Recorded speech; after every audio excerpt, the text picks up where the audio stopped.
roses were living the dream. To you, my darling. No, to you. Until it all came crashing down. He got fired. Fired? On August 29th, stop. Stop! And see The Roses. Rated R. In theaters everywhere, August 29th. Where's that presentation you need for your boss? Slack? Email? Drive?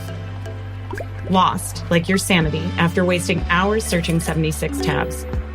Your work tools shouldn't take so much work. Dropbox Dash finds what you need fast across all your work apps, so you can focus on what matters. Spend less time searching, more time creating. Learn more at dropbox.com/dash.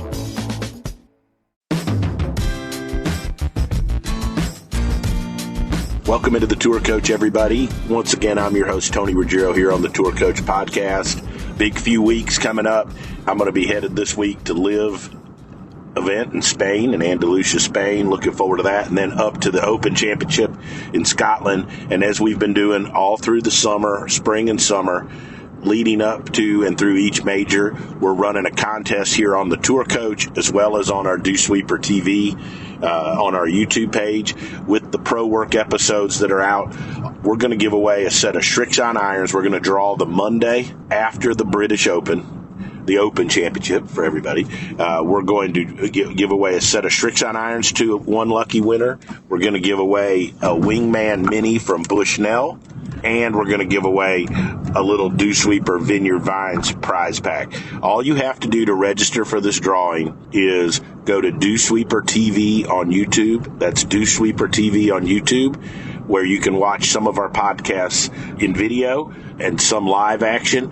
But on any of those, all you got to do is like, subscribe, and comment on any video, hashtag ProWork, hashtag DewSweeper TV, or hashtag Tour Coach. So make sure you check us out on DewSweeper TV on YouTube. Great contest going on through the Open Championship, and we've got so much good stuff going on here on the podcast, and with all the content we're coming out. If you're listening, you probably know these are the people and the stories and the folks that I work with, meet with, run across, teach in my daily day-to-day travels, from whether it's in Mobile at my studio to down at Old Palm in Palm Beach Gardens, or maybe even hanging out at Joey D's gym a little with Colby Touye and Aaron McConley, or up at Bluebell in Philly, or a live event or a tour event, or wherever it is we may travel teaching the game of golf.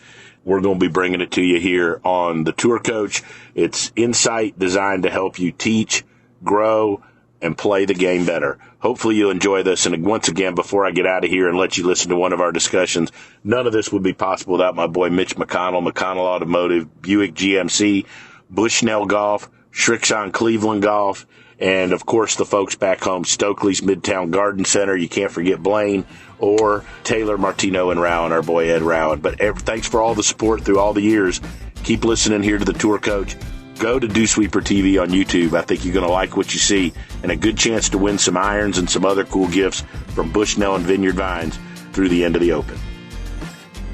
All right, Tour Coach got in Jackson K. Golf and Wayne Clint, two of my buds, people we love doing this. We did this a few weeks ago for the HJ series, which has gone over phenomenal, I think.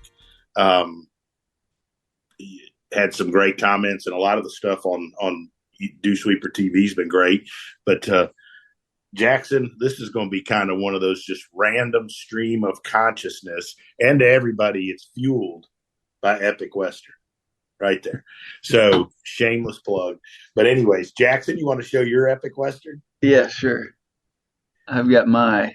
That's because they don't sell them near him yet, but we're going to get Epic Western near Atlantic. We got to get Epic Western in Atlantic Beach Country Club. That's the perfect place for it.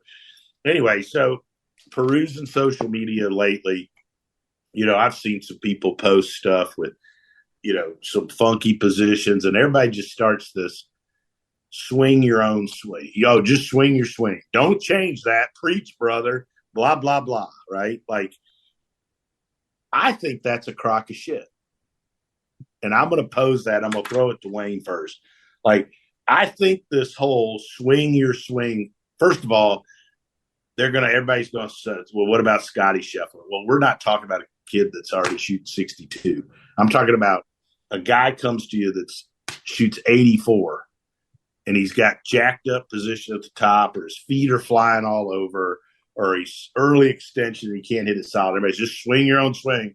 I think that's a cop out for actually slowing the guy down or the lady down and actually doing your job, which is to teach them something. And I think one of the problems in our instruction is that you got a bunch of people looking to say they're good without really doing anything, actually really coaching or teaching anything. How about you, Wayno? I'm just curious your thoughts on the whole swing your swing thing. I'm kind of fired up right now. Now I've switched to wine from Epic Western. We're only a minute into this thing. Here we go, T. If swing your swing was so good, why did they call you? You know, that's my question. I mean, it's not like we're out cold calling people to get students. People are calling us. They've heard that we've helped people, and by the, word of mouth or whatever it is, that's how we get these phone calls. And that's how we develop, new clients and new relationships and all of that. So, I mean, if their swing was so good, they wouldn't be calling wanting lessons. They would just be playing at their club and having a riot and getting better, and everything would be working, and I think we all, as teachers, have preferences of things that we like in golf swings and things that we don't like in golf swings. I don't want to ever use the word method, because I don't like method teaching that much. I try to give each individual person that comes to me what I think they need for their golf swing, while they're swinging their swing. But, there are things that I'm trying to calm down or adjust slightly or make better in each individual's golf swing that kind of align with, preferences that I have and things that I think are important to make people better, and I'm all the time trying to develop my players into better players. And especially when I get, middle school players or young high school players that have dreams of, playing at the next level, whether that be college or, when they get into college, whether that, has dreams of maybe playing professionally. I think we do them a disservice to leave too many things in their swing that are kind of deal killers, and not address them. I think those things need to be addressed, and the sooner, I think, the better, and if that gives the student a little bit of uncomfortable feelings for a little while they're trying to learn, they can certainly, as you said earlier, they can certainly slow down and learn to hit good shots and go from there. I mean, nothing says you have to learn something new at 105 miles an hour. I mean, you can learn to do it and learn to find the middle of the ball and the middle of the club face and learn to hit solid shots, with the low point being in the right place and the divot and all that kind of stuff. But I think we do our students a disservice if we just kind of blow off some of the things that are harder than others to fix. Jackson, what about you? Well, I think I'm still in the nuts and bolts of learning and getting better. So I probably am a little bit more. That answers why you're good. Really? Yeah. But I don't have near the experience time that you guys have with a bunch of different swings. So I feel like I don't have as many dimensions to help people when their swing's all jacked up, right? One of the guys that I shadowed really early on in my instruction said one time that oftentimes he sees where the person creates or how they create power is often where the problems lie. And he was talking about that with your recreational player.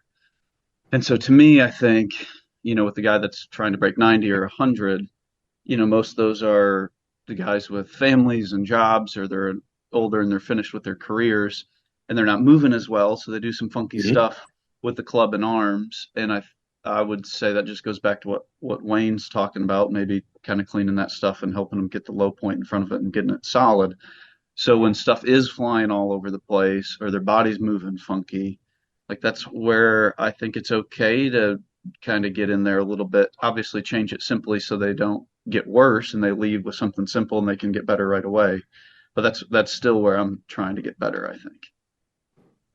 Oh, I think that's good, though. And I think it goes back to, we've said stuff, from our elementary a million times on here, but you can't get 10 years of experience in one day, less than 10 years. Right. And I think that one of the reasons I think we spend a lot of time with the golf coach mentoring is to help share that experience.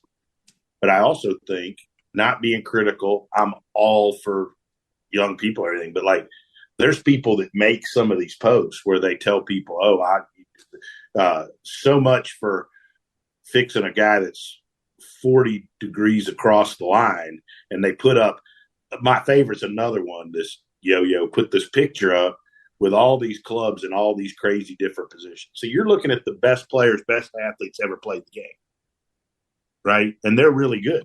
And I'm not saying none of us wouldn't have messed them up. But Joe or Mary six-pack that walks on your tee that shoots 105 because they've got a club face that's 10 degrees open and it's pointing across, and they throw the shit out of it coming into it. Like, I mean, how is that picture of Byron Nelson going to help them? Right? Like, I just think that, and I also think that a bunch of those folks haven't seen enough or dealt with enough good players to necessarily always make that assumption about what to fix. And I take that extremely seriously, because Wayne knows, Jackson, like when I start with a good player, like I had a lady golfer who's, fairly known, right? I had questions about something being unique and should I change it or how to work around things. And I sent it to Wayne, I sent it to, Brady Riggs, half a dozen people that have had tons of experience and that trusted to pick their brain before I would interject something. Right. I mean, and sometimes, I'm curious what you think about this, Wayne. There's some people that have become great with some things in there that we would say are not traditional, and they've become great. Did they just overcome that thing because they were already great? Would they have been better if somebody would have fixed something earlier on? I mean, how do you know? Well, that's just the great unknown. I mean, that's like comparing,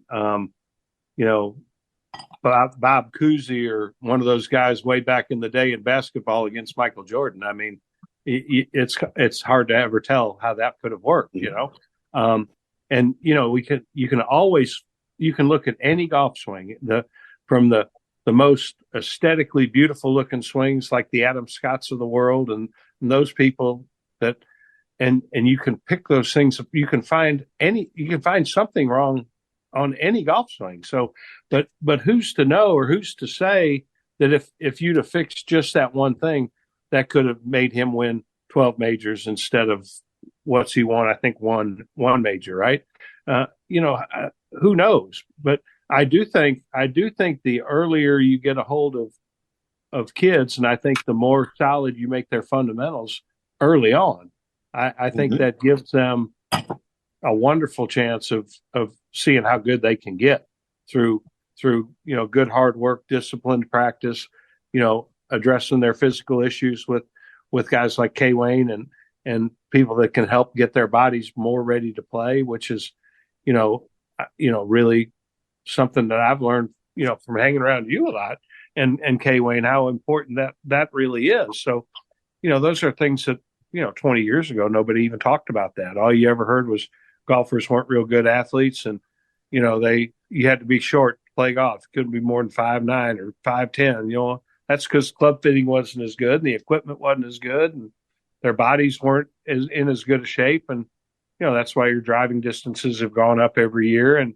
has the equipment helped? Well, of course it has. The balls don't spin as much, and the club, hits that thing harder, and the ball gets out of there a lot faster than it ever did when we were growing up hitting woods, right? I mean, it's a different game. And so I think all the stuff that's come along with that is fantastic, but it really doesn't beat. You never can beat good grip and good balance and good pivots and on plane shafts. I mean, for people to say that swing plane doesn't matter, I understand that Ray Floyd was way off plane, and I understand Jim Furyk is way off the plane.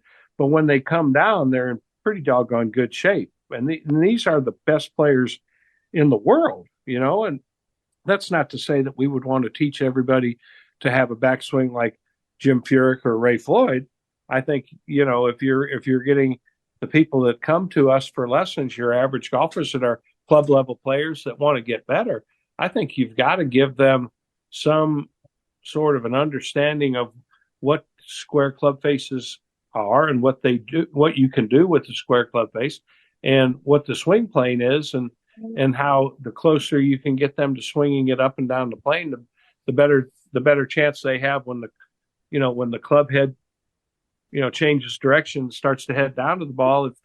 If the butt end of the club's pointing at the target line and the club wants to change direction and head down to the ball, you got a little bit better chance of running the club head into the ball if it's following that same path or that same angle. So I don't know how you could ever say that, having a 16 or 18 handicapper and getting them closer to swinging it on plane through, a good grip and good posture and, good arm function and hand and wrist function, that's ever going to hurt a player. I don't see that argument, and I can't really agree with that argument at all. I had an interesting conversation the other day during a lesson with Kenny Lofton. You remember, center fielder for the Indians, right?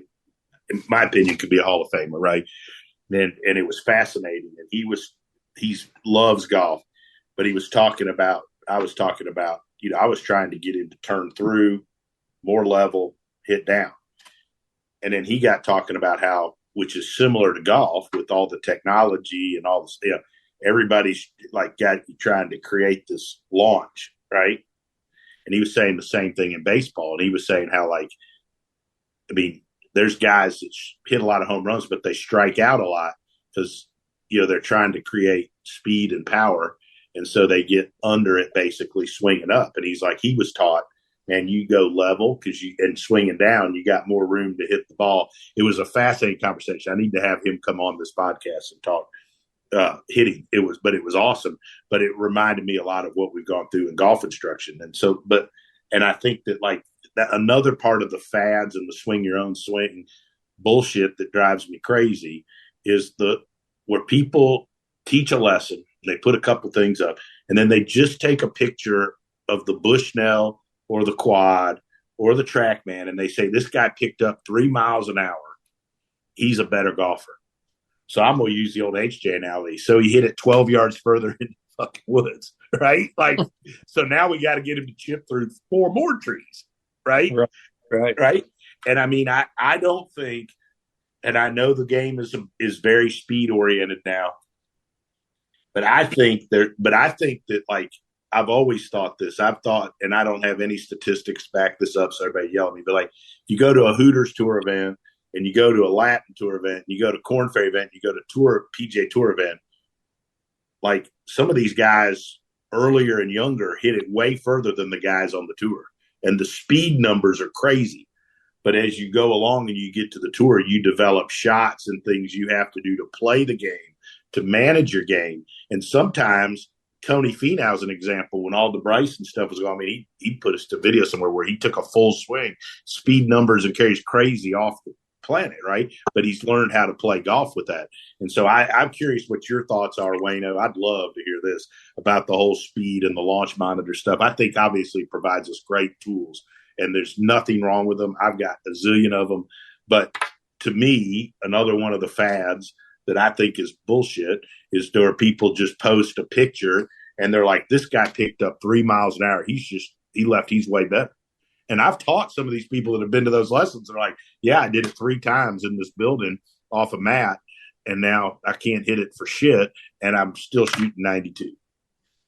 Yeah, if you're shooting 92, why would 3 miles an hour matter? Exactly. And if we see 3 more miles an hour, my question would be, where did the ball go?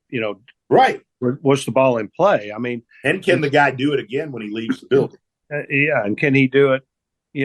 Can he do it on the first tee with 12 of his buddies watching? Can he do it every time? Or does he have a shot that he can put the ball in play?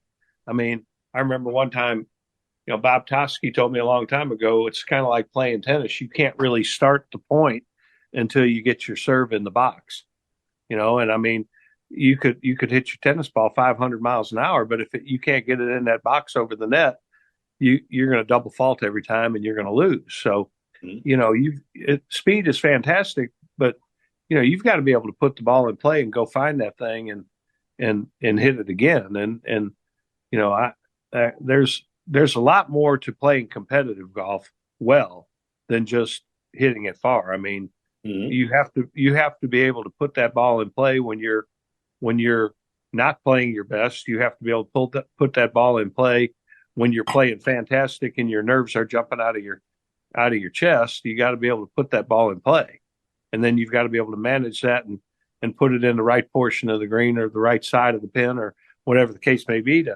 to get yourself through those rounds and continue to make birdies and so on and so forth. So there's so much more to playing golf well competitively than just how fast you can swing a golf club. There's no question about that. Correct. And I think that when you're looking at I just think that also, and Jackson, then I want your opinion, but like, first of all, coaching and teaching, like, obviously we try to get them to do a lot of the same things, but a player that's already playing for a living is a different animal and a different job that we do than a person that comes to see me at Old Palm that shoots 86. Right? I'm going to a lot of the same things, right? But I might jump in there and fix a grip and a club face that's slightly open with a guy that shoots 86, where I wouldn't with a tour player who's already made $2 million for the year but is struggling a little, right? Like, I mean, I think people have to understand that too. Jackson, what are your thoughts on some of the fads and things we talked about? By the way, you're sitting up a little better this last couple times we've had you on, you had to lay down. Yeah, I'm moving a bunch better. I think fads that I would want your guys' insight into is you can see where instructors will get on one topic for a long period of time, like it's revolutionary, and then all of a sudden it drops off and they're on something else, and that's all they post for a little while. You see the same thing with training aids too, right? All of a sudden a new training aid comes out, and that is the end-all be-all for every person. Which, by the way, get your pivot pack. Wherever you are, go on Amazon and get your DewSweeper pivot pack. Go ahead. Right. I just see changing the world one pivot at a time, Jackson. Yeah, but it's not one-dimensional, right?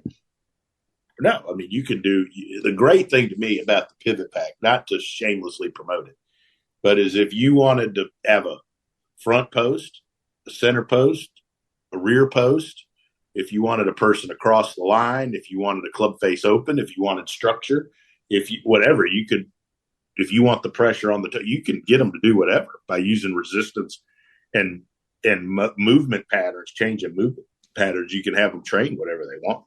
Yeah. But that stuff doesn't sell as good as just one size fits all. Everybody go to the same place. Well, that's because it involves a little more work, right? Yeah. What else, Jackson? What else you got? I don't know. I think just getting your opinion on trends with topics too in golf instruction, whether it's short game or full swing, and how you'll see coaches put out the same thing for every different person, and then that trend is over, and then it goes on to the next one, right? Yeah. And I mean, I know I put out a lot of stuff, and I'm probably guilty too. Like, there's a lot of stuff on loading. There's a lot of stuff on structure and, the things that I teach. I will say the one thing that I believe firmly in is like, and I know, Wayne, you put stuff up, Jackson, you do, like, I put stuff with real students. And I think that helps people from the fact that, like, Stevie Schmo is flipping through and he's like, hey, that guy's build looks kind of like mine. Or, hey, that position at the top looks kind of like mine.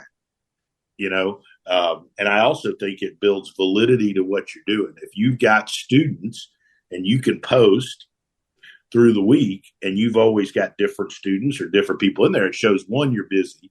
And I think if you're busy, Chris Como and I were talking about this at the PGA. We were sitting downstairs and he was like, we're talking about when he did his show. And it's like, hey, I mean, If a guy's had success and he's taught a bunch of people and he's really busy, whether you agree with him or not, he's got to be doing something right. There's something valid about it because his lesson book is full, right? But like, you know, if every day something's coming out, it's just them demonstrating. I mean, are they teaching it to anybody, and has it worked with anybody? Is what I'm saying. And I think I learned that from you and HJ Wayne. Like, I mean, first and foremost, you know, everything should be about, are your people getting better before anybody decides how good you are? Well, I think that's the main judgment is, you know, do the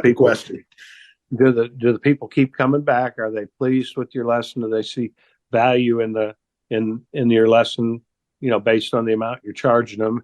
And, you know, no matter how nice a guy you are, if you know, you got a guy that comes to you shooting 90 and 4 years later he's still shooting 90, he probably ain't gonna keep coming forever, right? You've got to make those people better, and you know, it's amazing, but that's how I built my business, just making people better over a little bit of time. And the next thing you know, all their friends recognize that and they can see that and they're like, wow, this is great. I'm going to go try that. Right. And I think, you know, those things happen when you have, you know, plans or programs for your people that are based on some tried and true solid fundamentals. Not that we all shouldn't be looking at the new stuff and trying to learn as much as we possibly can from it. But does that really mean that, you know, the latest thing that we learned about how to get more speed, you know, at the bottom part of your golf swing, is that really what a 28 handicapper needs at that point in time? Or do they really just need to hold it better and learn to, you know, hinge their left wrist flat and get the club square to the plane and turn their body and hit a good pitch shot where they, you know, make solid ball ground contact, you know, hit the ball first and then the ground. And maybe that's what they need, you know, to continue to be able to make themselves better and better players. And that's not to say that as their handicaps lower and lower, that you don't introduce some of the cool stuff that we get to learn, and, you know, things we learn from the launch monitors and the force plates and the pressure pads and all that stuff. I mean, I think those things are great, but I just don't think you teach every single person the same thing just because you've got that, you know, piece of golf technology. I think there's got to be a lot more to it than just basing everything off of one piece of technology and saying, this is it for me. I also think that we owe it to our students to do our due diligence to keep learning. But before you start throwing shit against the wall in a lesson, you really understand what you've learned and what you're teaching and what you're trying to get them to do. And I mean, obviously doing this podcast and some of the stuff, you know, I get to go and do, like talk with people all the time. Like, I don't just, you know, a lot of times somebody will say something and I'll think about it for 3 months before I try it in a lesson, you know? Or I think, oh man, this thing, perfect example. George Gankis was at a live event and we were talking and he was telling me something he did with this young guy that was that played in the US Open. The US Open was the next week. And we were talking about it. And I was like, well, hell, man, that's kind of what, anyways, it was a great drill, visually did, whatever. And I tried it with a guy, right? Like, but I thought about it. I didn't just jump out there and start doing it with everybody. It was, you know, and I think that, like, that's another thing that, you know, whether you're a player or you're a teacher, you know, I think when you hear something and you learn something, like, you owe it to your students to think about it, understand it before you just start trying it on people as guinea pigs. And Wayne, and you and I have had this conversation. There's been some people that we're friends with that had big influences on us that, like, I think they experimented with students. Okay. 100%. Right. And I think sometimes that screws people up and they're paying you good money. I don't think your student should be your damn guinea pig. I agree with that. I totally agree with that. And you're right. I've seen that in the past in my career. I've watched that happen. Coaches and teachers have done that with tour players and ruined. Right. I've seen that happen for sure. And, you know, I tried a long time ago, 25 years ago when I first started teaching private golf lessons. I worked a lot of golf school stuff before I ever went into just teaching individual golfers and doing a lot of what I do now. And I vowed to myself that I was never going to teach anything that I didn't totally understand and be able to talk well about it, be able to explain myself and be able to talk at length about why I was doing something. And as I've gone along in my career, I have now tried to get to where I can tell people what's going to happen next based on, if we do this and this today to fix your golf swing, this will be the next one or two things coming down the line that I think, we'll be doing as you get better at learning to do what we're talking about today. And I think that's a great thing if you can, get young teachers to get to that point where they're not just saying, try this, try that, hoping it might work, but really sticking to the lesson plan that they've made up for that individual student. Hey, I'm going to fix this club face and get it square to the plane. I'm going to do that come hell or high water. And, if they hit it fat a few times or skull it a few times, they don't just bail out on that idea and go do something else, hoping the person hits a good shot. I think you stay in there and you stay committed to the decision that you've made as a teacher to what you want the student to learn to do. And you help them coach them through learning to do that, being right in the trenches with them. Sometimes that's hard. Sometimes they don't hit it well for a few minutes. And, we all want our students to just hit it great after we give them our little one piece of magic information, right? Because that makes us look good. But that doesn't always happen, as we all know, right? But I think when you stick to your guns, I think that shows the student that you do indeed have a plan of what you're trying to do and where you're trying to take them. And then I think as you get a little bit further along and a little bit better, if you can start telling them where you're going to go next, I think that shows them great value for your services, where they are like, this guy does have a plan for me. I'm going to trust him. I'm going to be a little more at ease during my lessons. And I'm really going to try to commit to doing things exactly the way he tells me to try and do them. And I think that's one of the things as you get a little further along in teaching, you get a little bit more credibility. I think the people are apt to hang in there. Yeah, for sure. Right. Listen to you. Right. I really do. Come on, T, give me something else that boils your blood on social media. I mean, I've vented about most of it. I lost my train of thought. I almost had a good zinger, but I lost my train of thought. But, well, this isn't social media, but if I was a student and, I wanted to, like when we go to restaurants and stuff, we use Yelp reviews and shit like that, right? I think that it's important when you're taking a lesson, like, does your teacher have a plan for you? You should know that. You should be able to say, like, hey, what do you think's wrong? What do I need to do to fix it? Where are we going with this? And if they can't answer that, then you're probably in the wrong place. And then the other part is like, I think that, if they're telling you what you need to fix and why, there should be examples and different ways to fix it. And there should be probably some stories and some examples they've got of people that they've fixed some similar stuff. I mean, it's what I think. What about copycats on Instagram? I remember 10 to 12 years ago, first time Colby came to work with me at Country Club of Mobile. And we were on the range, and he was doing stuff with resistance band to help people load. And I remember putting that stuff out, and everybody thought I was crazy. Okay? Some of these top teachers, and they're the top of the top, and they TPI everybody in their nuts. But like now they're on there, and they're using resistance, and they're pulling a guy's leg, trying to straighten it so he'll learn to fight. Like, it's just amazing, how people start using other people's stuff that they used to think was not very good, and now they're geniuses. That's all I'll say. That's all I have to say about that. It's true though. Well, so if you use people's stuff, and that's what's great about social media. I used something of George Gankis that he learned, and I gave him credit in a post. Okay. I don't use everything that I see George do, but I mean, he's got some unbelievable. I've told you, Jackson, I like some of his stuff, and he's always been great to me, very personable.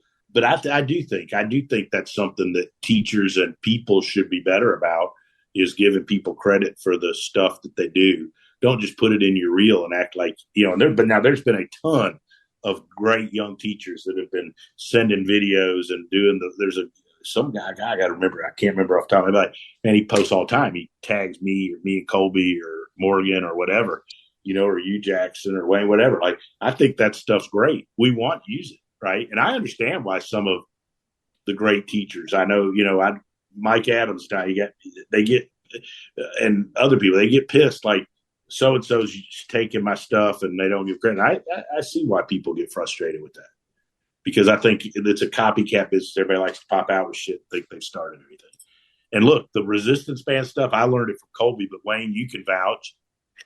Hank was doing that stuff in the 80s, right? Yeah, I mean, back when Hank and I were doing a bunch of stuff together, they had ASMI, Alabama Sports Medicine Institute, and we were doing 3D stuff back then with like 9 cameras, right?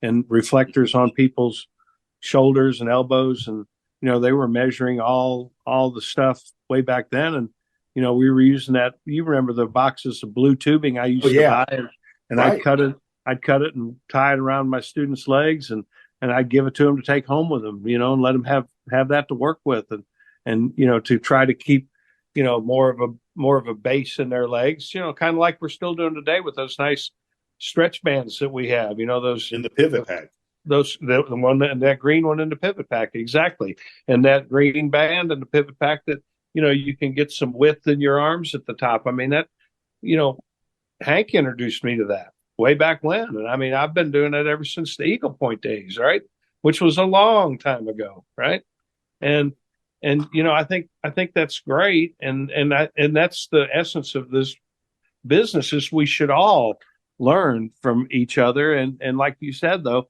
I think the not giving credit is just in an effort to try to get famous as quick as you possibly can, to be the next the hottest guy in town, and I can't blame anybody for trying to get ahead, because we all want to get ahead.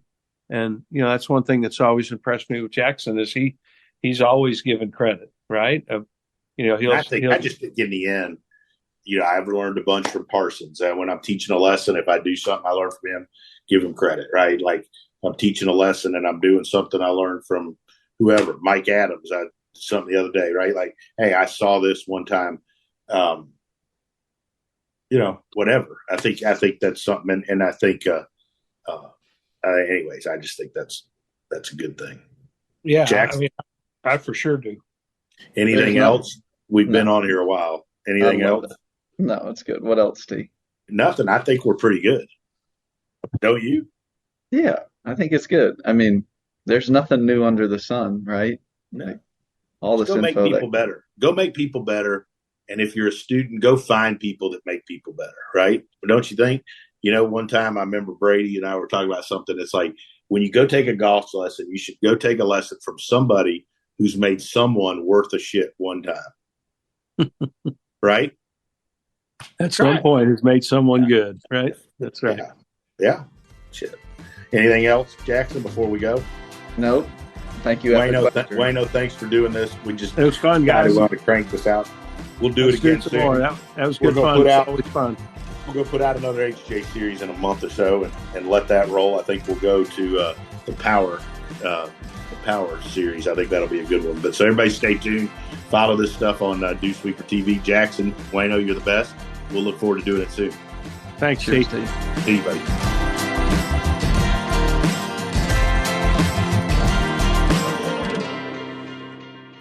Hi, this is Tony Ruggiero. And look, recently, several teachers I know and several players have had some scares with skin cancer. In fact, I recently went and saw a dermatologist here in town, and I had a couple things frozen off, eyelid, my face, my earlobe, and not getting any younger. And I know it's getting to that time of the season where it's cooler.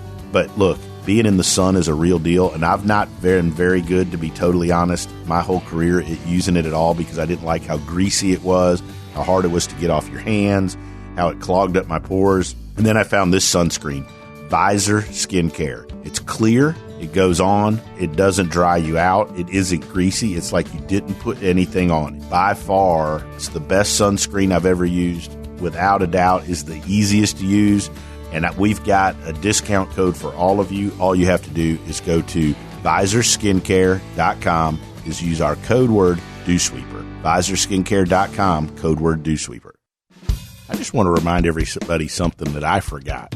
Recently, a couple weeks ago, my wife and I went out. We went to a wedding, and afterwards with some friends, we were like, hey, where's a great place to go? I'll be honest, like, in my travels and day-to-day, sometimes I get caught up and I forget some of the great places right around the corner. But I got to remind you about the Ice Box Bar on 755 Monroe Street.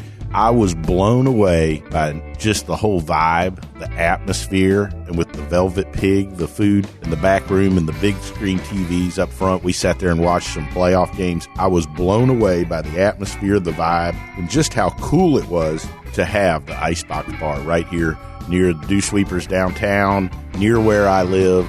You're looking for a great place to go sit, watch some games, hang out, play some pool, you got to go to the Icebox Bar right there on Monroe Street. There's a good chance you'll see all of us hanging out. But do yourself a favor, go visit the Icebox. It's one of the best places out there.